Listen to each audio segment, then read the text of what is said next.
Hello, Fully Fitters. This is Coach AJ, and you're watching a new episode of Living Fully Fit. And again, to continue on our word of the week, and our theme is resilience. And the last two videos we talked about resilient mind and resilient relationships. We're going to look at how to build resilient emotions. And it kind of goes hand in hand with our thoughts. We're going to go into that a little bit later. But in all reality, we're going to be diving into the idea of resilience and how they connect our emotions, how our emotions need to be resilient, because there are some of us who tend to have a hard time controlling or honing in our emotions, whether it's anger or it's just or depression or whatever it is, those emotions that tend to come out when we don't want them to, or in a way we don't want them to. So we're going to dive in and look about what triggers them, what conditions help make those happen, and how do we rein those emotions in, have control of them, that way they don't control us, but also understanding the triggers and the depths in the root of the emotion. And then with that, how do we build resilience to bounce back from those emotional outbursts or that lack of control of our emotions? So we're going to look into that.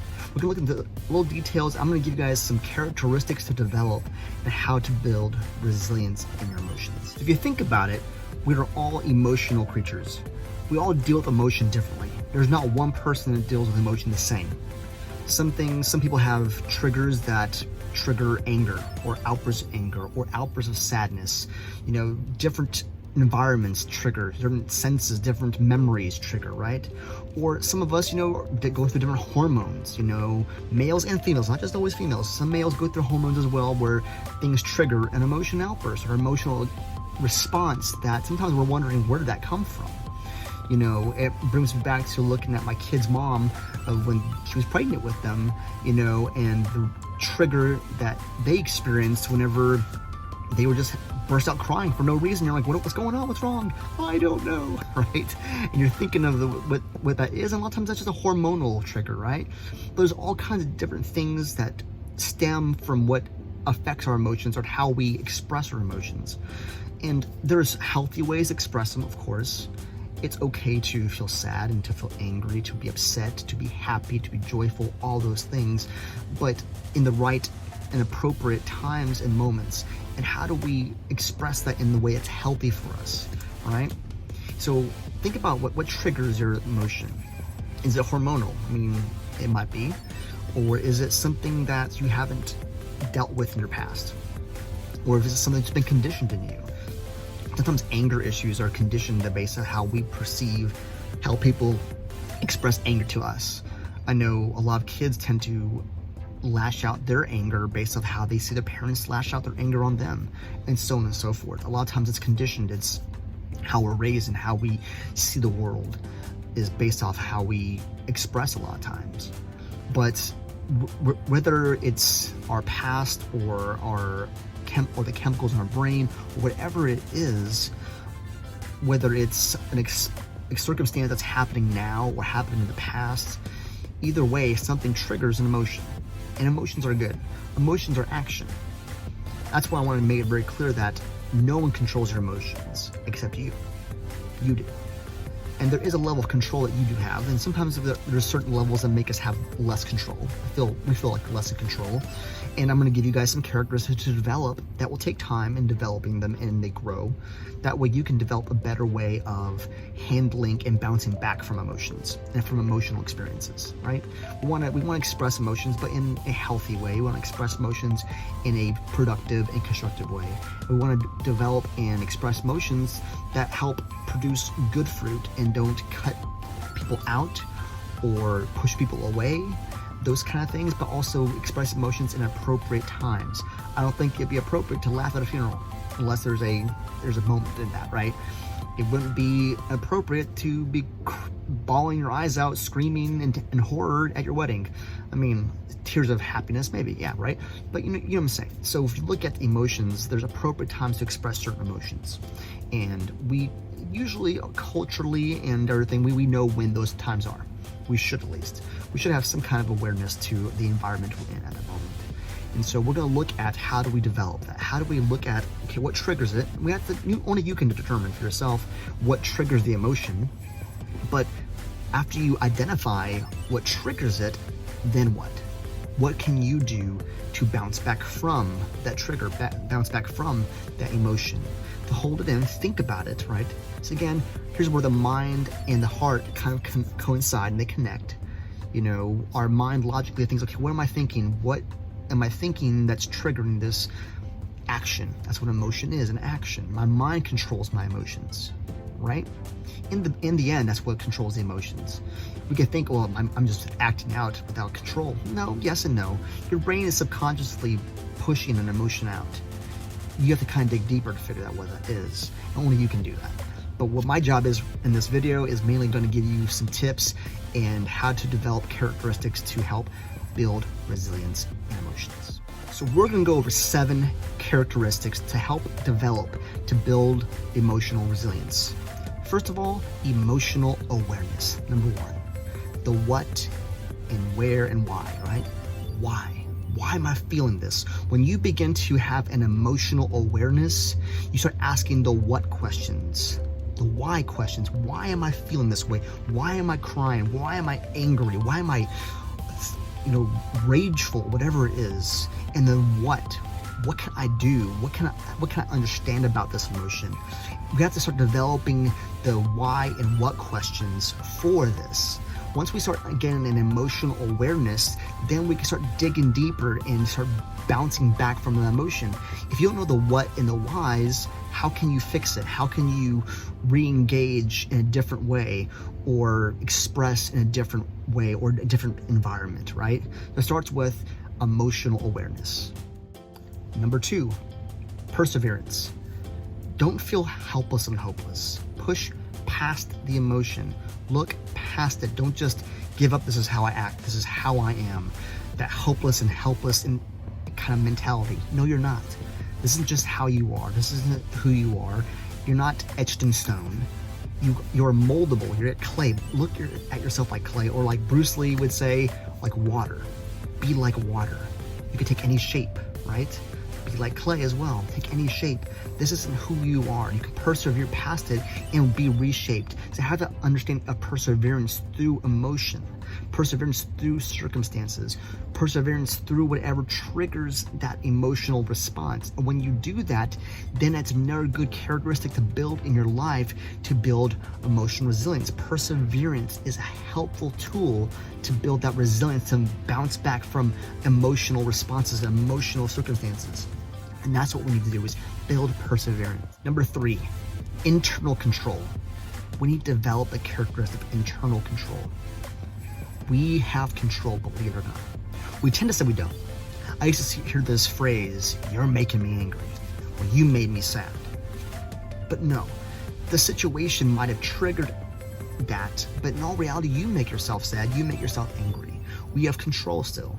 And yes, the circumstance might trigger the thought process to make the emotion come out, but in the end, we control how we react, how we express. No one put the words in your mouth. No one put the rage in your heart. You did that. So we have to take some kind of ownership here. Yes, there are circumstances that just people will hurt you, and because they hurt you in your mind, you feel rejected, you feel you have to be defensive or whatever it is, and then it comes out in an emotion. It comes out in an action. That's what an emotion is, an action. We have to have some internal control and take ownership of that. Once we take ownership of, this is my emotion, I started this, I created this, that yes, the environment might have triggered it and the environment might have pushed it, but in the end, we can say no and we can say yes. We can say, this is how I'm going to act, and go from there. But it starts off with realizing and taking some ownership on that. Number 4, developing optimism. Not just being the happy-go-lucky person all the time. And I'm not saying to ignore your emotions or bury them deep and just be happy with this fake smile or mask on. I'm not saying that. I'm saying that building optimism helps push past some of those outbursts that are probably not the best course of action. Seeing the situation in a different lens, seeing the situation in a different way. Maybe there's that light at the end of the tunnel. Maybe there's not. But with the idea of optimism, developing that in your own life, it's easier to bounce back. It's easier to build resilience in your life when you're a little more optimistic rather than pessimistic. Because a pessimistic person isn't gonna move forward. They're gonna be held back, and their emotions are gonna take control, right? But the optimistic person has a better chance of moving forward from their situation, moving forward from their past, moving forward past the pain, or past the anger, or past the rage, or whatever it is. I'm not saying to put a fake face on, I'm just saying to have a different outlook on it. And that's what optimism is, a different outlook. Number 5, develop a support network, a social network. I'm not saying Facebook. Leave your personal stuff out of Facebook. That's the worst thing you can do. Honestly, find a good support network of friends or family, people you can trust. 1 or 2 people, that's all you need. 1 or 2 people that you can trust, you can be yourself, you can just let it all out. Where they can support you and say, hey, why are you acting this way? Why did you get so angry like that? Why did you break down? Why did you break down that way? They know you better than anyone else. And they can shed some light into your situation and say, hey, I noticed you act this way every time this happens. What's up with that? And they can convict you and challenge you in a way that no one else can. And here's the thing is, you'll listen to them because you trust them. So again, it's about finding someone you trust, that social network, that social support network to help build, again, resilience in your life, to help you bounce back. Sometimes the people we trust and love the most are the ones that help us through the most. I know in the military myself, sometimes the people you trust the most are the people you fight with, you know, the soldier to right and left of you.